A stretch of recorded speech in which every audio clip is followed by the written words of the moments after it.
बिस्मिल्लाहिर्रहमानिर्रहीम जी, मैं हूं जुल्फ़िकार अली शाह और आप देख रहे हैं मरकज़ टीवी न्यूज़ चैनल। आज का जो हमारा गुफ्तगू का मौजू है वो ये है कि बांग्लादेश के अंदर जो तब्दीली आई है हसीना वाजिद के जाने के बाद और जिस तरह वहाँ पे अवामी एहतजाज के नतीजे में ये सब कुछ हुआ, तो कुछ लोग उसको रिफ्लेक्ट कर रहे हैं पाकिस्तान के ऊपर कि जी पाकिस्तान के अंदर भी ये सब कुछ होने जा रहा है। बल्कि तहरीक इंसाफ के जो रहनुमा हैं उमर अयूब खान हो गया या और दूसरे, तो वो तो यहाँ तक कह रहे हैं कि जी शहबाज शरीफ साहब आप अलर्ट हो जाएँ, कहीं ऐसा ना हो कि हसीना वाजिद को तो भागने का मौका मिल गया, आपको भागने का मौका भी नहीं मिलेगा। जो लोग ये बात कर रहे हैं उनकी बातों के ऊपर मुझे हंसी भी आती है कि भाईजान कौन सी ऐसी सिचुएशन है, आप लोगों ने एक दर्जन से ज़्यादा कालें दे दी 12 फरवरी के बाद और बड़ा मजबूत बयानिया आपके पास था कि इलेक्शन के अंदर रिगिंग हुई है, लेकिन उसके बाद 4 बंदे आप निकाल नहीं सके। तो किस बेस के ऊपर आप कह रहे हैं कि जी पाकिस्तान के अंदर इनकलाब आएगा? इसके ऊपर गुफ्तगू बिल्कुल करेंगे आज। लेकिन जिस तरह हसीना वाजिद को मुल्क छोड़ना पड़ा और इसके तनाज़र के अंदर क्या पाकिस्तान के अंदर असरात इसके पड़ेंगे या नहीं पड़ेंगे, इसी के ऊपर आज गुफ्तगू करेंगे। लेकिन इससे पहले इमरान खान साहब का जो बयानी है कुछ अर्सा पहले उन्होंने जो बनाया था कि मेरे साथ पाकिस्तान के अंदर वही सलूक हो रहा है कि जो मुजीबुर रहमान के साथ हुआ था। उन्होंने मुजीबुर रहमान साहब को हीरो बनाया, लेकिन वो हीरो जो था वो तब्दील हो गया उस वक़्त कि जब मुजस्मे गिराए गए मुजीबुर रहमान साहब के बांग्लादेश के अंदर, तो उसके बाद फ़ौरन उन्होंने अपना हीरो तब्दील कर लिया। वो तब्दील करते रहते, उनके लिए जो है ना वो कोई मसला नहीं है कि किसी को वो कहते हैं कि जनाब आर्मी चीफ कौम का बाप है, फिर वो मीर जाफ़र और मीर सादक भी हो जाता है। तो ये कुछ लोग जो ताना दे रहे हैं ना उन्हें कि उन्हें जनाब आपने मुजीबुर रहमान साहब को अपना हीरो बनाया था, लेकिन आज उनके मुजस्मे गिरने के बाद आपने हीरो अपना तब्दील कर लिया, तो ये उनके लिए कम से कम कोई मैंने नहीं रखता। अच्छा, बांग्लादेश के अंदर जो तब्दीली आई है वो ये है कि अच्छा बड़ी अनहोनी चीज़ है कि मैं ये कहता हूँ कि ये किस्मत का फेर है। इसके अंदर किसी इंसान का अमल दखल जो है ना वो ये नहीं है, इसलिए कि 54 साल पहले कुछ फौजियों ने पाकिस्तान के ख़िलाफ़ जो था, पाकिस्तानी फ़ौज के ख़िलाफ़ जो था, इंडियन आर्मी का साथ दिया, मुक्ति बानी वालों का साथ दिया। तो उनके लिए उन्होंने कोटा जो है वो मुलाजमतों में रखा फ़ौज के अंदर, पहले भी रखा फिर ख़त्म हो गया, अब दोबारा रखा। कोटा बहुत ज़्यादा 30% के करीब कोटा था, ज़ाहिर है कि ये बहुत ज़्यादा होगा। तो अब जो अगली नस्लें हैं वो ये कहती हैं कि जो 1970 के अंदर जो फौजी थे जो लड़े, जो 71 के अंदर सब कुछ, अब 53-54 साल के बाद तो उनकी दूसरी तीसरी नस्लें आ गई हैं। ठीक है, एक नस्ल उनकी अगर आ गया रखते हैं आप, दूसरी अब तो तीसरी चौथी नस्ल आ गई है। अब उसका क्या फ़ायदा आप कोटा रखने का, और फिर इतना ज़्यादा कि 30%। लेकिन हुआ ये कि हसीना वाजिद जो अपने आप को आयरन लेडी कहती थी, वो अपने मौक़िफ़ के ऊपर जो है वो डट गई।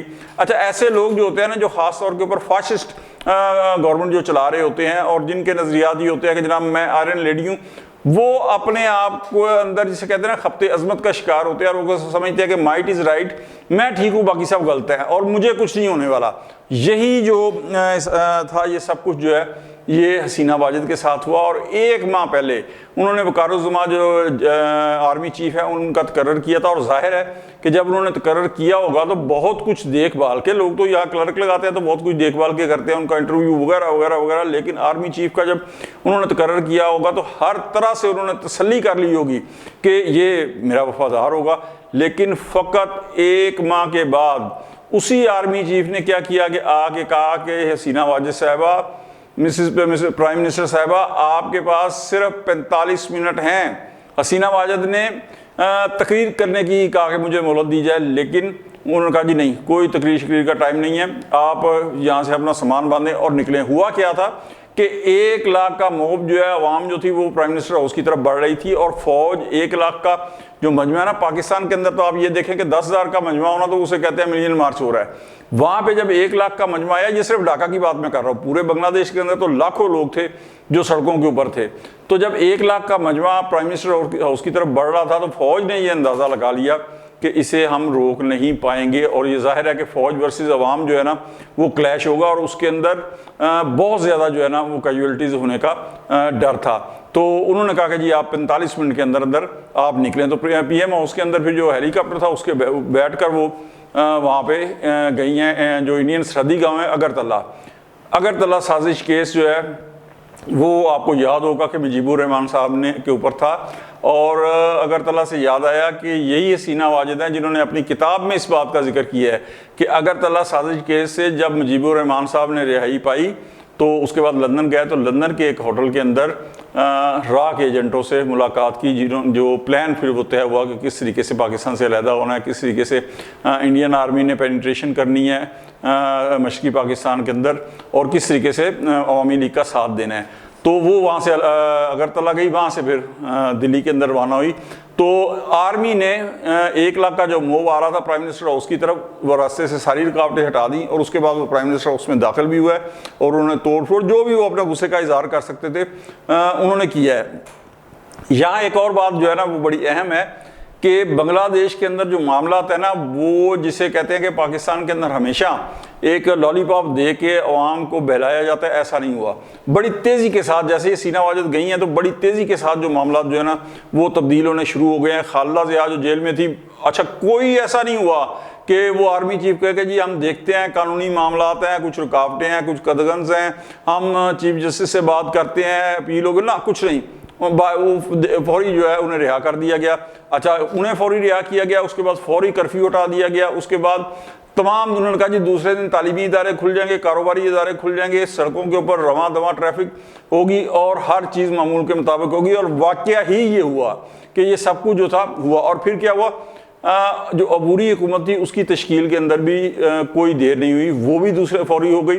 फिर डॉक्टर यूनुस जो हैं, जो बांग्लादेश से बाहर थे, हीरो हैं, वो भी नोबेल इनाम याफ्ता है, वहाँ वो पेरिस से चल पड़े बांग्लादेश के लिए। उन्हें अबूरी हुकूमत का चीफ एडवाइज़र जो है वो मुकर्रर किया गया है।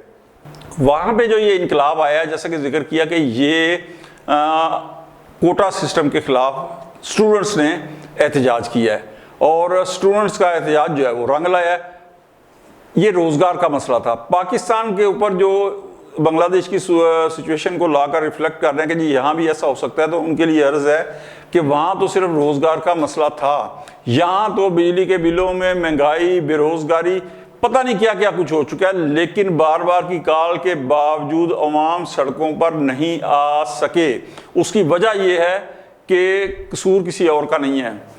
कसूर आप याद करें कि 2008 से लेकर 2013 तक पाकिस्तान पीपल्स पार्टी की जब गवर्नमेंट थी ना, तो वो अपनी जब कुर्बानियां गिनवाती थी कि जनरल ज़िया दौर के अंदर हमने इतने कोड़े खाए, 70,000 कोड़े खाए, इतने फांसियां लगी, इतने जेलों में रहे, तो उसकी कुर्बानियों का मजाक उड़ाना शुरू हो गए थे जो जितने थे, क्योंकि प्रेस जो है, मीडिया जो है वो पीपल्स पार्टी के बहुत कमज़ोर है।